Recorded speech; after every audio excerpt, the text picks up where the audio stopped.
Good morning. I want to do a quick preview video for the baseball card and autographs auction and give you a little bit of history about where this collection came from and about some of the cards and autographs. So this collection, my dad and I collected cards together back in the 80s and early 90s when we lived in New Jersey and then back in Minnesota. And my dad is and always has been a Minnesota Twins fan. And so that went back to cover things for like the Washington Senators too, including, of course, the Walter Johnson and the other two, the T205 Johnson, and then the other Washington Tobacco cards. But he also has some other things like this Mickey Mantle pencil set, which was, there was a whole horde of them found we were collecting, and so Dad bought a set because they were just kind of cool, and Mickey Mantle is, of course, Mickey Mantle. All kinds of oddballs. There's quite a bit of Yankee stuff, which was a surprise to me when I was going through the collection. Mom or Dad must have liked Whitey Ford because there's several Whitey Ford cards. And of course, there's also a lot of rookie cards that have Yankees and Twins on them. So you never know what you're going to find when you start looking through them. But there's like the home run leaders. I don't know why. Oh, because Lemon was a home run leader. So obviously there's going to be a lot of overlap in the leader cards and things like that. Babe Ruth card's obviously nice. The Lenny Green card there is a rare, is that Post? For some reason that card was really limited when it was produced. Dad was also a Brooklyn Dodgers fan, but that's not why he has the Sandy Koufax 65. He has, in addition to collecting the Twins team sets from every year, he also collected their, if they made it to the playoffs and or World Series, he would collect the team sets of the teams that they played against, and hence the Koufax card there. It's a really clean 65 Topps Koufax. I have no idea why he's got the Carlton Fisk rookie. The Boston Red Sox there. But again, the 68 Killebrew Mays and Mantle cards are a really nice looking card. You know, the Nettles rookie, Ale Bombers. A lot of these cards are in really excellent condition. We didn't have anything graded because grading right now takes forever, and it's a cost that we didn't feel like bearing. But there's some really clean examples. You know, the Seaver there's off center, but it's nice and clean. The 68 Seaver is nice. Again, somebody, you know, my mom liked cards somewhat to some degree. When she would go to shows, there were certain players that she looked for. And, again, I don't know why the 69 Raleigh Fingers, but that's a super clean card. I'm not sure why he got that. Got the Oliva 63 Rookie Stars, the 64 All-Star Rookie, and then the Twins Rookie card. So all kinds of Oliva, and, you know, pretty much every card that was ever made for Oliva is covered. One of the interesting things that's in this collection is my dad also collected the press pins, including the 69 from the World Series. And he also has the 69 Phantom, because they were in the 65 and 67. Were in the playoffs in 69, but didn't make it to the World Series. So has all four, and then, of course, 87, the year they won again. So, neat set. The Henderson rookie there has got some issues. That's with a little group of good cards that have issues. I think there's a Mattingly rookie in that group. That stack is basically all vintage Twins team sets. See 64 on top going, and there's, I want to say 61 through about the early 90s when Dad stopped collecting. Puckett rookie 84 Fleur update. A couple of Carews, the 68 rookie all-star, but also the 67. Again, really clean cards. Some fun, like there's an uncut set of team cards right there from, I'm drawing a blank, 76. Here's a bunch of the Killebrews. He has two rookies. One's pretty rough. That was when he bought first just to have it, and then the really clean. You know, it's an excellent mint card. It's not near mint, but it's a really clean example. Binders full of miscellaneous cards. A large group of just stuff. Couple of football cards. The Steve Largent rookie. Completely unexpected. The Tarkington rookie makes sense because we were from Minnesota and Dad just picked it up someplace, I'm sure. First piece of the autographs right there, but let me head over here.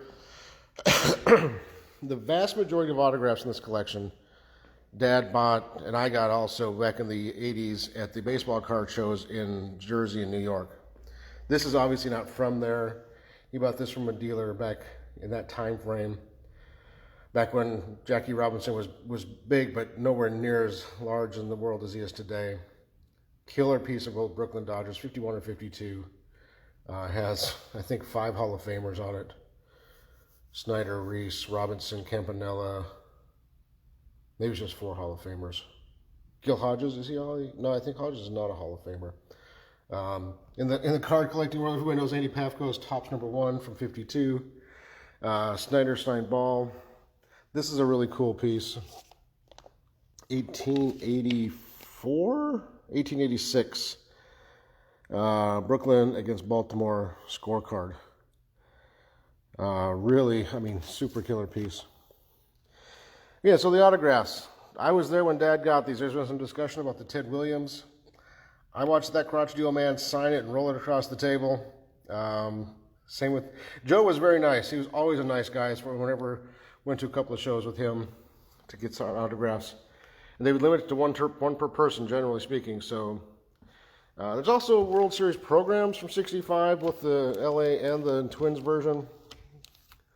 Some interesting bats, including a signed Puckett. 87 World Champ match, just a collector's piece. Is this the 87 World Series team ball? I think it is, yeah. 87 Twins World Series team ball autographed. Harmon Killebrew autographed ball. A bunch of autographed cards. There's a group. Large group of just miscellaneous sport, 87 programs and things along those lines. But here's the autograph album. DiMaggio. Again, these are all recent, got in person. Mickey Mantle, another Ted Williams. For those of you, the exact same signature. Walt Alston. Judy Johnson, Negro Leagues baseball player. I think believes in the Negro Leagues Hall of Fame. This is the 84 or 85 Hall of Fame inducting class. And if I remember correctly, Rick Farrell died like 6 weeks after this. So there's very few signatures of Rick Farrell after he was inducted. Single pieces, Lou Brock, just some great, and of course more Twins stuff. Harmon Killebrew pieces. This is kind of fun. These are older signatures, I believe. Harmon Killebrew and Tony Oliva. Unfortunately, didn't get Zoilo to Versailles when there was a possibility. Tony Oliva, probably the greatest hitter to not be in the Hall of Fame. The Puckett autograph sheet's nice, except the autograph is in dark blue on dark blue, so it's hard to see. Of course, Kent Herbeck. Here's Brunansky, Puckett, and Herbeck. And again, my mom loved Gary Carter and Dave Winfield, so she collected those guys, and so you'll see pieces of them throughout the auction too. But what's really cool about this group, Fran Tarkenton autographed 8x10, Alan Page. That was a mean dude. All right, so here's to the Brooklyn Dodgers stuff. So my dad had this old Brooklyn Dodgers felt pennant. He copied it onto a sheet of photo paper and then brought that to shows and had all these guys sign it at shows back in the, like I said, in the 80s. And we moved back to Minnesota in 89, so 85 to 89. See Koufax, Newcomb, Drysdale, Furillo, Albert Abrams, Duke Snyder right there, perfect spot, great looking signature. Shotgun, Shuba, all these great Brooklyn Dodgers. My dad always said if you lived in Minnesota as a kid, there was no team yet. So you either rooted for Chicago, which he hated, but you always heard New York, Don Larson, it's kind of funny to say that. He hated the Yankees, and so he went with them boys from Brooklyn. And so that's where he became a fan of Pee Wee Reese. Dad collected Brooklyn Dodger cards back in the day, but he sold those years ago. Unfortunately, the collection he had there was really strong. You see there's several Koufax signatures. There's a lot of Duke Snyder. Duke did a lot of shows.